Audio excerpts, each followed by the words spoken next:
Well, thank you very much. I think you probably noticed the cabinet room is getting more and more beautiful. You can see the flags behind us of the different forces and the American flag and various others. It's, I think, quite spectacular. It's never looked this good, and hopefully we're going to do work that's never been as good. So I think that's basically what's happened in our first year. We've had an amazing year, and this will be our first cabinet after the year, so we're starting our second year. Tremendous progress has been made. I want to thank my entire cabinet for 12 months of unprecedented achievements. We really have, I mean, it's unprecedented.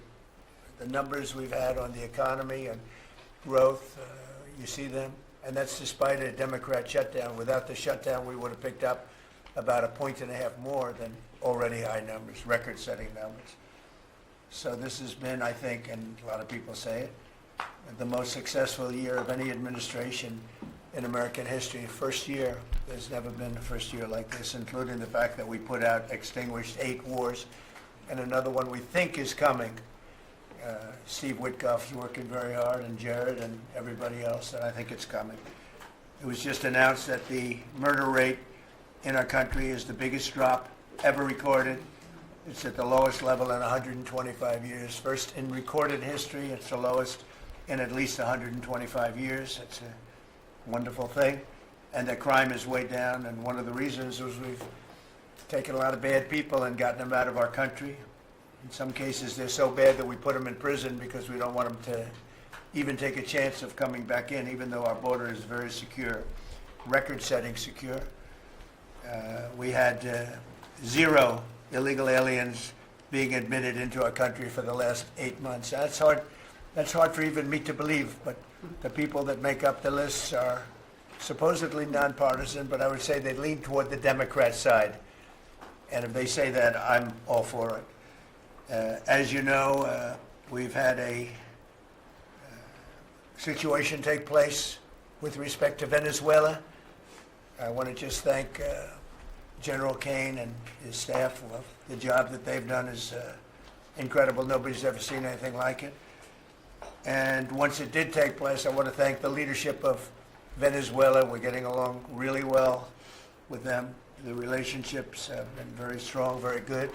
And they have informed me that they feel there's very good security, very strong security. We're working with the various people involved, including Chris and Doug and everybody on the oil.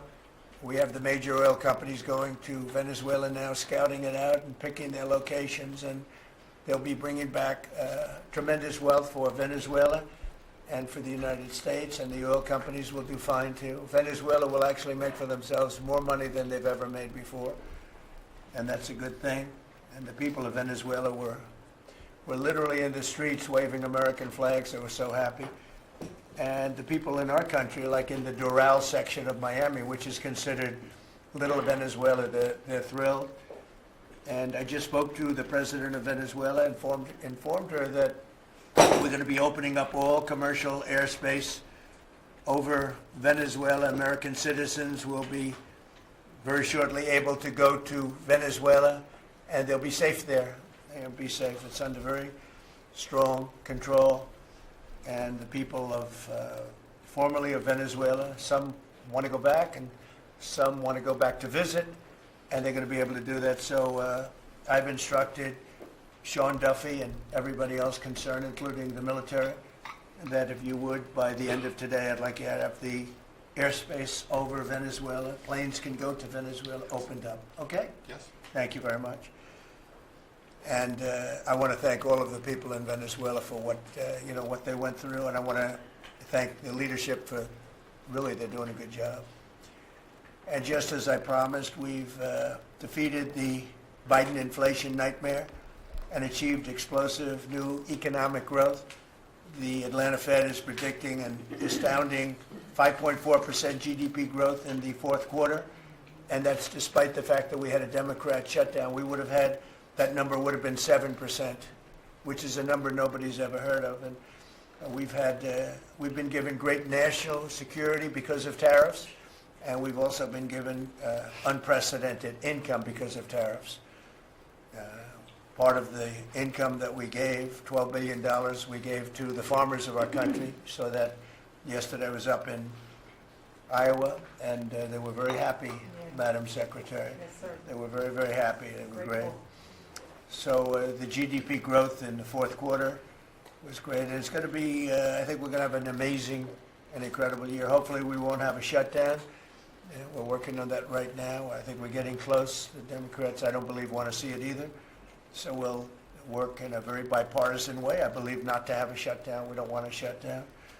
And just yesterday, the S&P 500 hit 7,000 for the first time ever. There's never been any time at which it's done like that. And the other stocks also, I think it was 52 times for the Dow, had hit a record high. But the 7,000 was not a number that was even thinkable if you go back a year ago.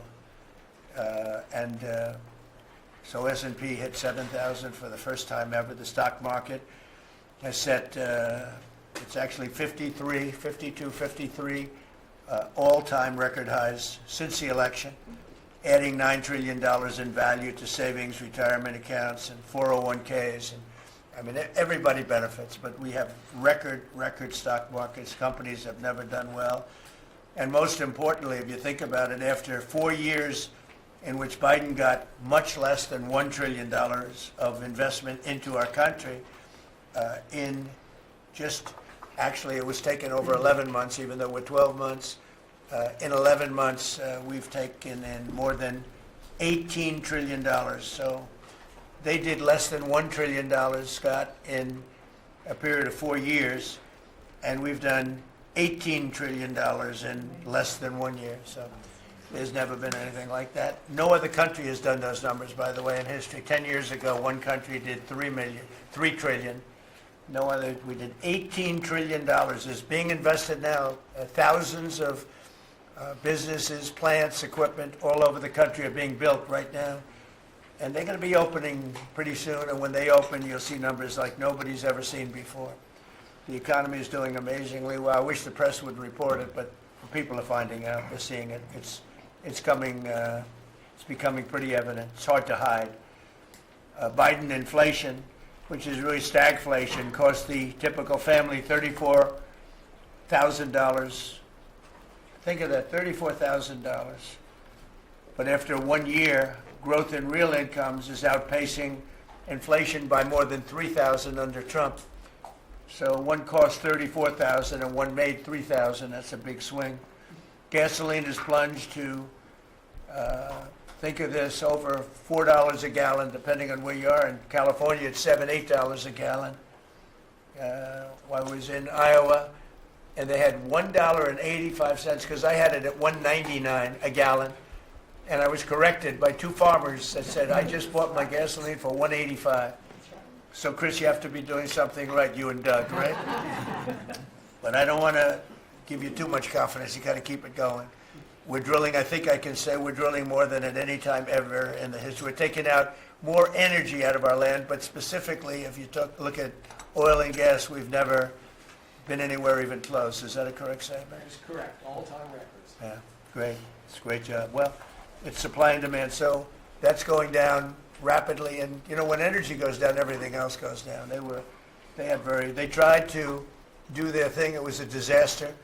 Then they ran back very late to the Trump policy, but they didn't do the Trump policy. They cut leases. They did everything that they could do, but they lost it, and they were very high. And we're now less than $2 in many areas, $2.30 a gallon average.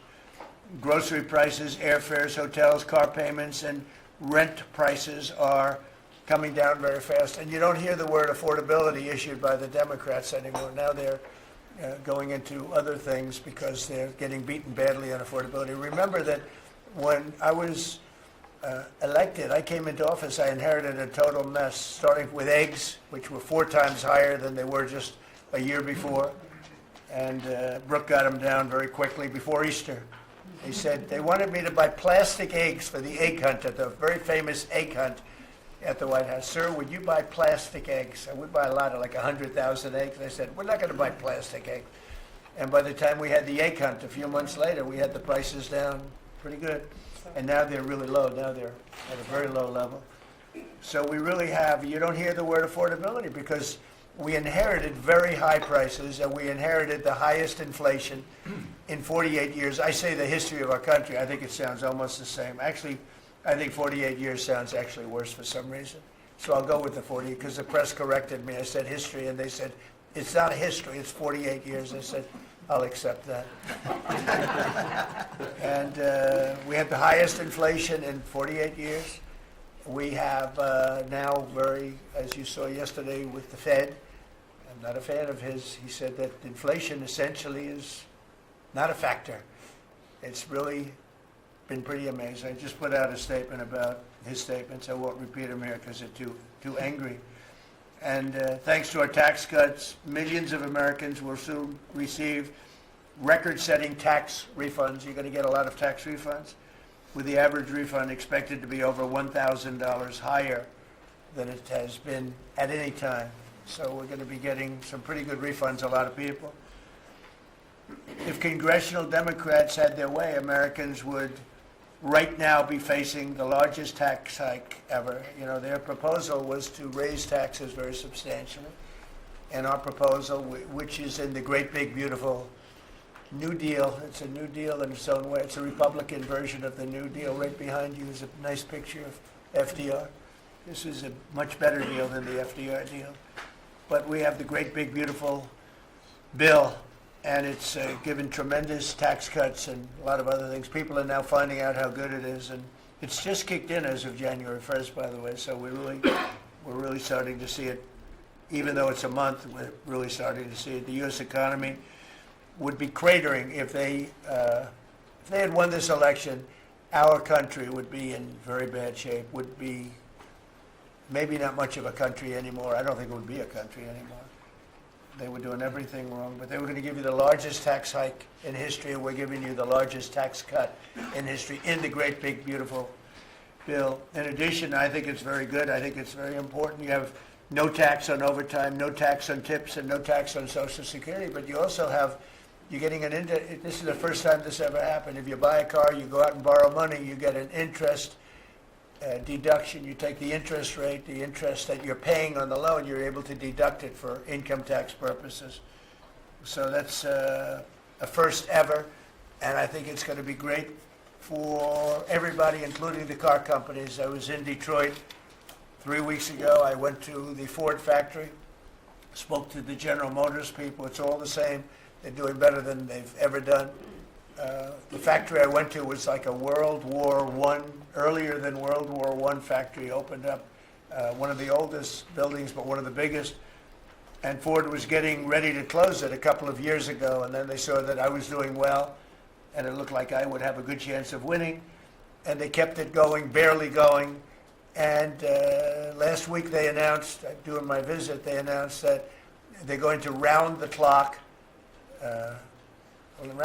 production. They never thought it was. I said, did you ever think? I spoke with Bill Ford and the president of Ford. They were both there, and they said, we can't even believe it. We were going to close this building 2 years ago, and now it's going round the clock.